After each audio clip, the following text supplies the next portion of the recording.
역대상 4장 9절부터 10절에 이르는 말씀입니다. 역대상 4장 9절 10절 말씀 되겠습니다. 한 목소리 합독하실게요. 시작. 야베스는 그의 형제보다 귀중한 자라. 그의 어머니가 이름하여 이르되 야베스라 하였으니 이는 내가 수고로이 낳았다 함이었더라. 야베스가 이스라엘 하나님께 아뢰어 이르되 주께서 내게 복을 주시려거든 나의 지역을 넓히시고 주의 손으로 나를 도우사 나로 환난을 벗어나 내게 근심이 없게 하옵소서 하였더니 하나님이 그가 구하는 것을 허락하셨더라. 아멘. 어줍잖은 세상 소리에 귀가 밝고 볼 것 없는 세상에 눈을 팔았던 우리를 용납하여 주옵소서. 이 시간 주님 앞에 집중합니다. 말씀이 들려지는 시간이 되게 하여 주옵시고 들려진 말씀이 내 삶의 길이 되고 내 삶의 목표가 되게 하여 주옵소서. 예수님 이름으로 기도합나이다. 아멘. 대부분의 사람들은 인간은 태어날 때부터 모든 것이 결정되어졌다고 믿으면서 그것을 운명 혹은 숙명이라고 말들을 하지요. 자, 여기서 운명이라는 단어를 사전에서 찾아보자면 인간을 지배하는 필연적이고 초월적인 힘 내지는 그 힘으로 말미암아 생기는 길흉화복이나 타고난 운수나 수명이나 재수를 뜻한다고 말할 수 있습니다.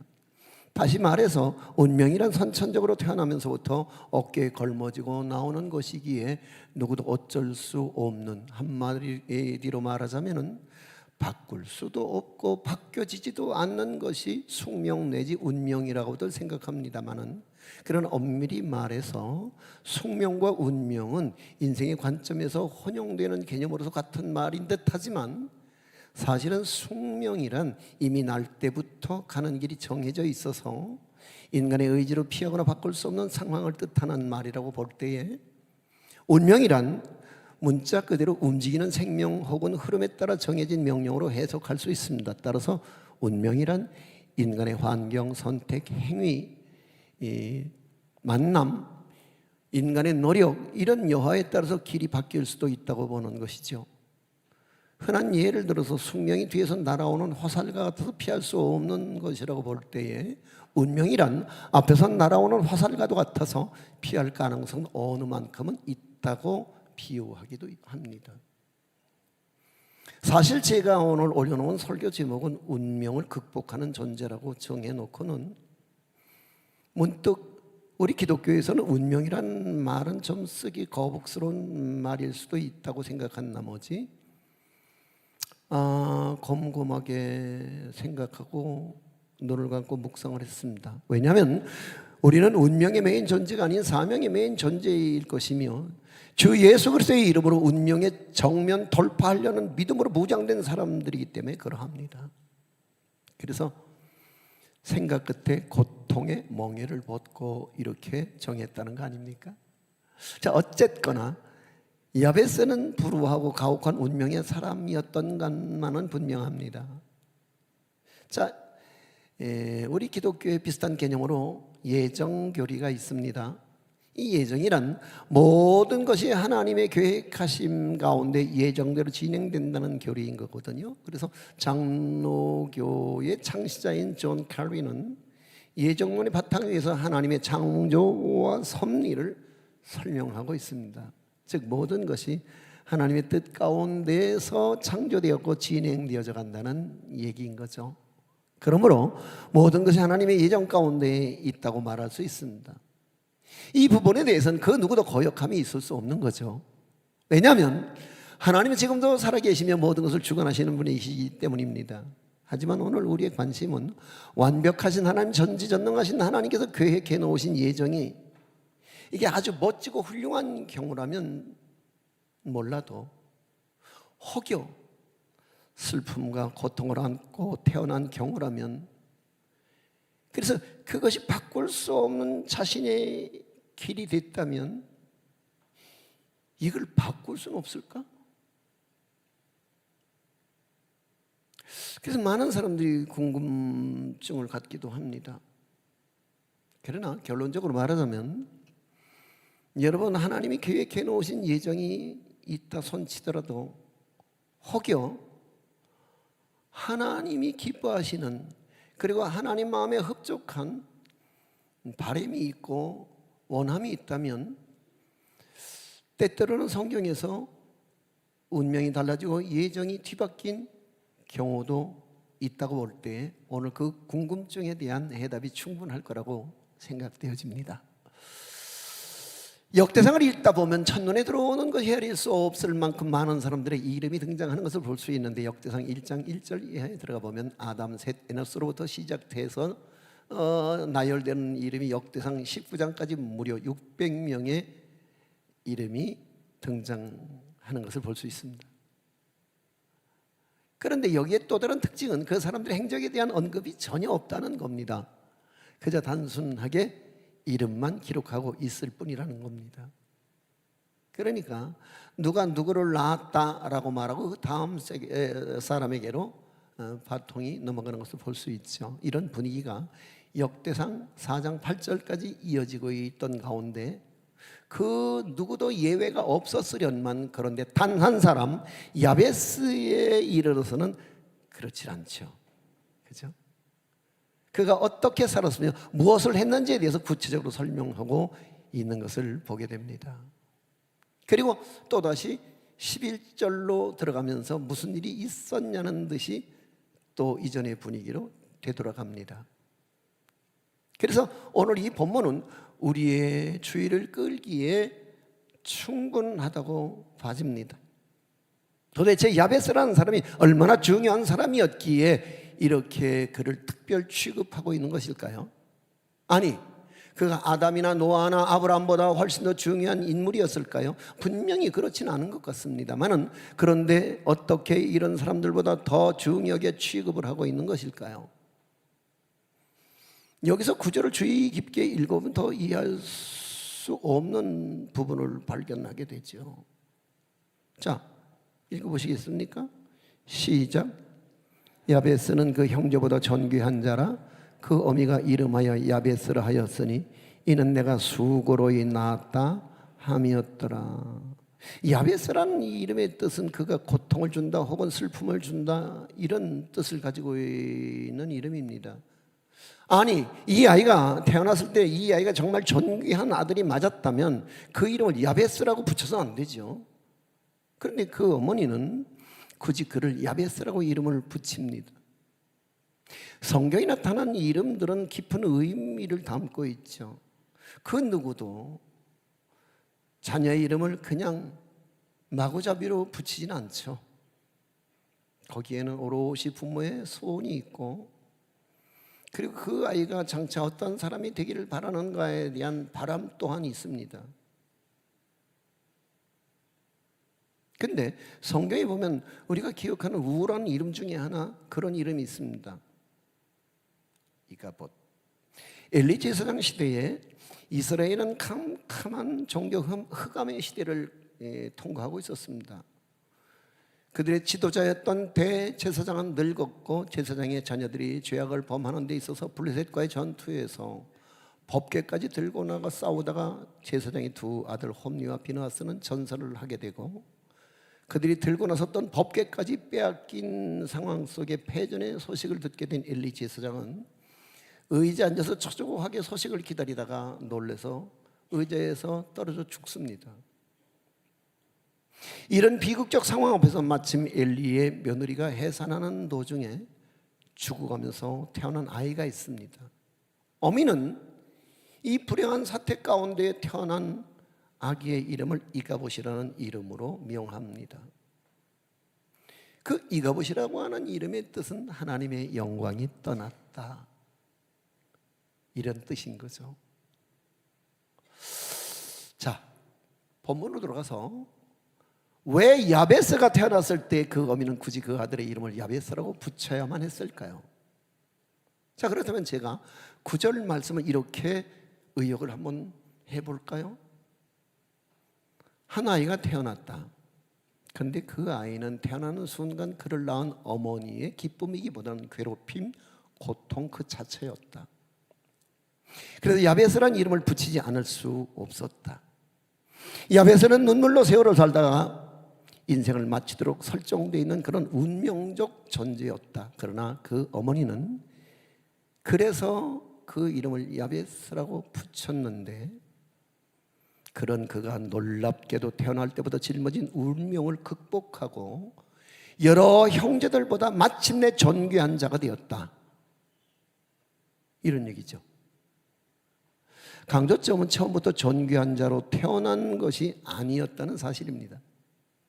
그의 어머니가 수고로이 낳았다는 말은 곧 난산 끝에 낳았다는 말일 수 있으며, 그 난산 끝에 낳은 아들은 출생으로부터 어쩌면 심한 고통 속에 어머니의 배에서 빠져나와 세상에 출생하기까지 어쩌면 회복될 수 없는 장애를 입고 태어났을 가능성을 추측하는 학자들도 있을 만큼 처음에는 고통과 아픔, 헤아릴 수 없는 많은 약점들을 가지고 태어났을 것이 분명함에도 불구하고 마침내 그 모든 것을 극복하고 여러 다른 형제들보다 존귀한 그런 자가 되었다는 얘기입니다. 자, 쉽게 말하면 야베스로 살도록 규정된 하나님의 예정이 바뀌어졌다는 말 아니겠습니까? 어떻게, 무엇이 하나님의 예정까지 이렇게 뒤바꿔 놓았을까요? 그 이유에 대해서 10절은 이렇게 밝히고 있습니다. 자, 10절을 한 번 더 읽어보겠습니다. 시작.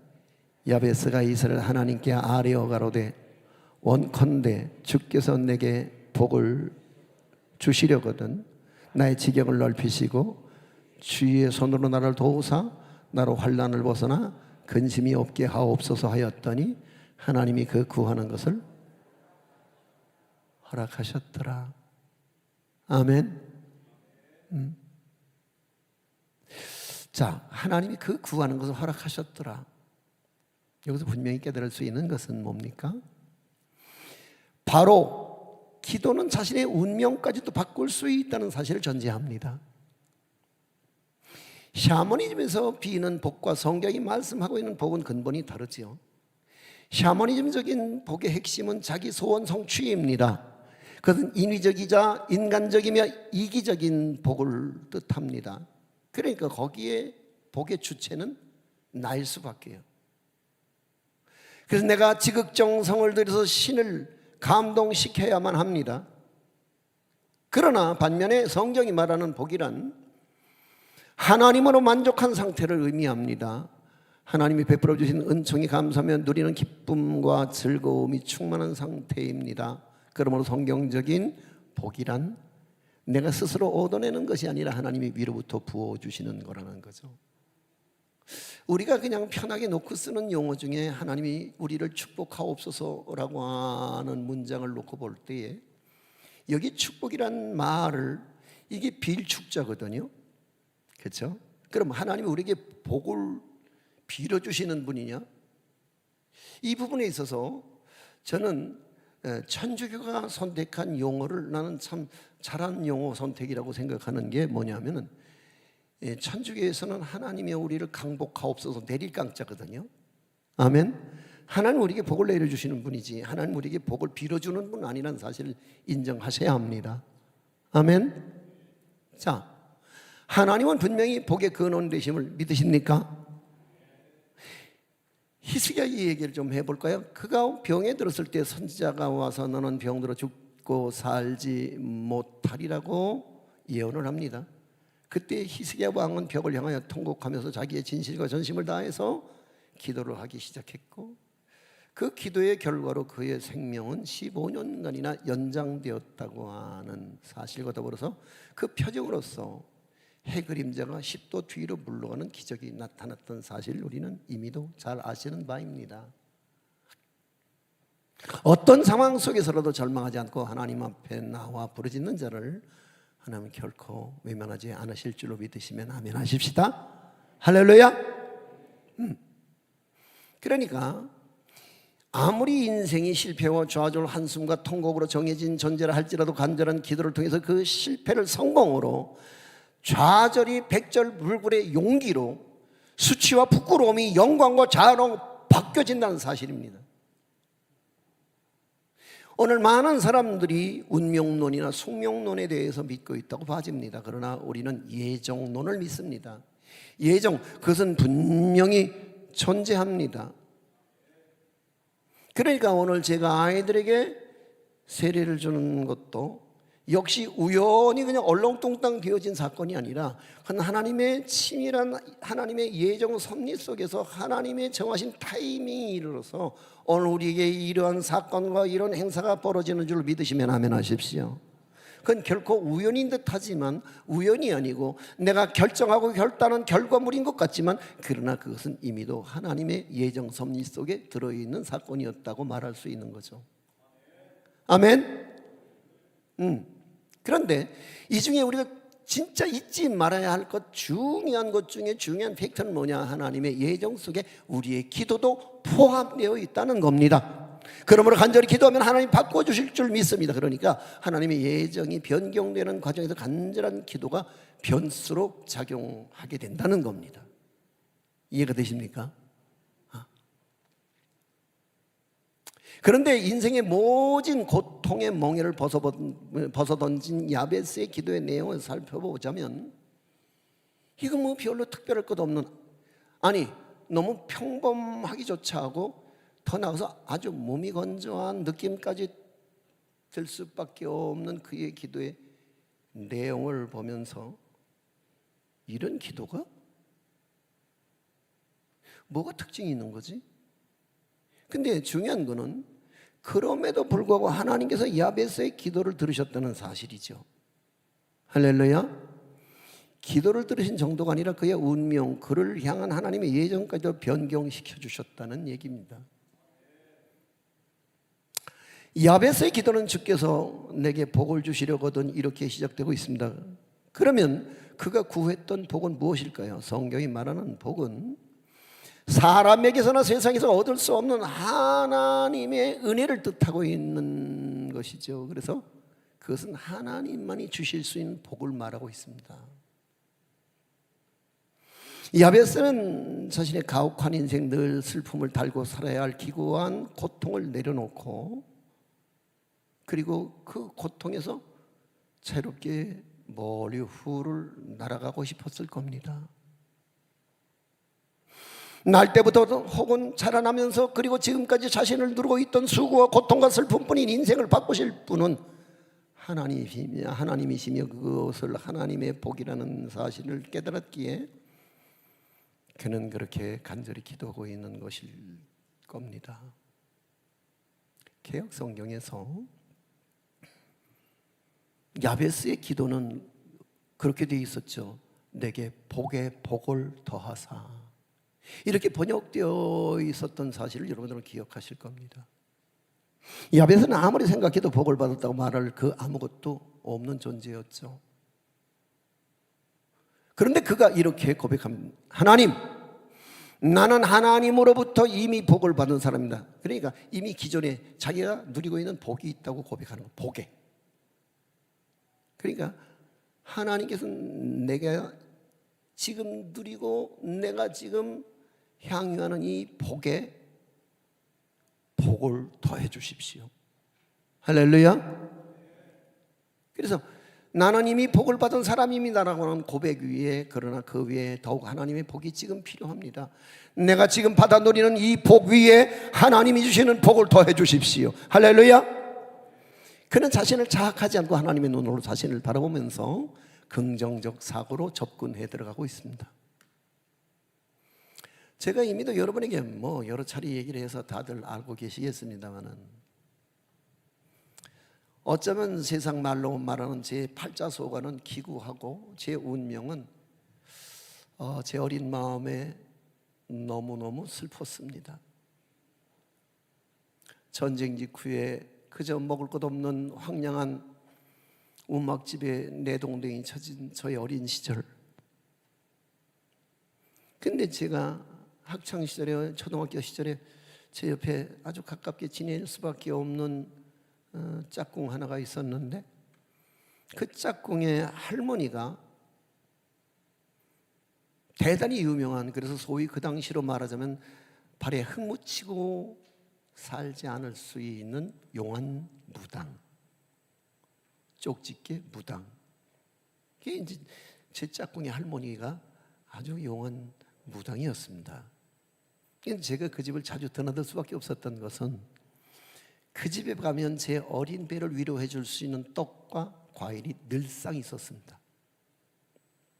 그래서 그 아이와 더불어서 그 집을 드나들던 그 초창기 어느 날, 문을 열고 들어서는 제 어린 얼굴을 빤히 보던 할머니는, 너 이리 좀 와볼래? 네? 너 몇 살이야? 동갑인데요. 그래? 너 몇 시에 태어났니? 제가 어려서 들은 대로 제가 몇 시에 낳았다고 그래요. 그래? 손 좀 내볼래? 손을 냈죠. 얼굴을 좀 들어보렴. 그래서 얼굴을 들었죠. 그랬더니, 넌 큰 박수무당이 되겠구나.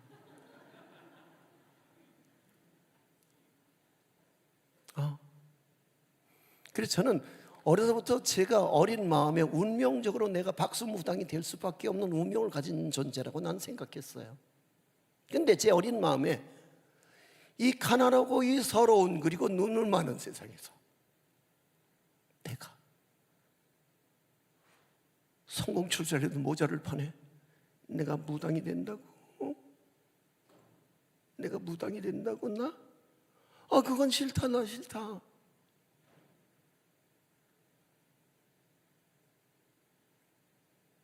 그리고 나는 오늘 여기에 그들이 소위 내게 점지었던 그 무당이 아닌 목사로 여기 지금 서 있습니다. 할렐루야. 나는 내 운명을 이겼습니다. 그들이 말하는 소위 내 팔자소관인 박수무당의 자리를 박차고 나는 예수 그리스도의 이름을 붙들고 예수 그리스도의 강력한 손에 이끌려 오늘 이 자리에 서 있다는 겁니다. 할렐루야. 할렐루야. 자, 지금 야베스는 자기 자신을 축복하고 있습니다. 객관적으로 볼 때 초라하고 볼품없는 인생은 맞지만, 그러한 자신을 향하여 입을 열어 고백하며 구한 그 축복이 그대로 자신에게 이루어졌다는 겁니다. 오늘 주의 손에 도우심 받기를 원하시면 아멘 하십시오. 환난을 벗어나 근심이 없는 생을 원하시면 아멘 하십시오. 성경에서 주님의 손이 의미하는 것이 뭘까요? 하나님의 초월적인 힘과 절대적인 권세를 의미하는 건 아니겠습니까? 따라서 이 기도는 자신의 현실을 극복하고 제약이나 한계나 어려움을 극복하는 것은 오직 하나님의 능력으로 된다는 믿음의 표현이자 고백이었을 겁니다. 할렐루야. 혹시 여러분이 어떤 일을 하다가 한계 상황에 부딪혔을지라도 오늘 우리에게 오늘 이 당장 필요한 건 야베스의 기도가 필요할 것입니다. 할렐루야. 운명이라고 간주하지 마십시오. 여러분, 그걸 팔자소관이라고, 여러분에게 짐지어진 운수라고 말하지 마십시오. 오늘 필요한 것은 야베스의 주를 향한 신뢰의 기저를 둔 간절한 기도 원합니다. 원합니다. 하나님, 원합니다. 제가 어느 날 제 유튜브에서 제 설교를 이렇게 모니터링을 하다가 제가 기도 중에 자주 쓰고 있는, 그리고 제 개인 기도 시간에 제가 자주 쓰는 용어 중에 하나가 주옵소서가 아니라, 어느 날 내가 이 주옵소서란 말을 자주 하더라고요. 주옵소서. 그래서 아니, 주옵소서보다 훨씬 더 내 신앙 고백에 가까운 소리는 뭘까? 그러다가 제가 용어를 바꿨습니다. 원합니다. 하나님, 원합니다. 주의 영광이 되길 원하고 주의 자랑이 되길 원하고 더 나아가서 많은 사람들에게 선한 영향력을 줄 수 있는 교회 지도자로서 나의 길을 이끌어 주시기를 원합니다. 할렐루야. 하나님의 손으로 저를 도와주십시오. 주님의 능력이 제게 머물기를 원합니다. 할렐루야. 그런 거죠. 우리는 하나님께서 우리 기도를 들어주실 것을 확신합니다. 할렐루야. 어떻습니까? 그럼 그 원함이, 그 소원이, 그 바람이 하나님 앞에 오롯이 기도의 향기로 드려질 때에 하나님 우리의 기구한 운명조차도 바꾸실 수 있으며, 할렐루야, 우리의 우울하고 고통스럽고 괴로운 삶을 하나님은 바꿔주셔서 하나님의 예정 섭리 속에 내가 이전에 내가 아닌 오늘 기도를 통한 거듭난 역전의 주인공으로서의 나를 여러분들은 어느 날 발견하고 찬송하고 하나님께 영광 돌리는 존재로서의 삶을 살게 될 줄로 믿습니다. 특별히 오늘 유아 세례와 어린이 세례를 받는 우리의 다음 세대의 아이들의 생애조차 그들의 운명까지도, 아니 그들에게 정해진 하나님의 예정이 바뀌어지는 놀라운 역전의 드라마가 우리와 우리 아이들 가운데, 그리고 더 나아가서 이 나라와 이 민족 위에 구체적으로 나타나는 날이 올 수 있기를 소망해 봅니다. 할렐루야, 할렐루야. 우리 함께 찬양하겠습니다.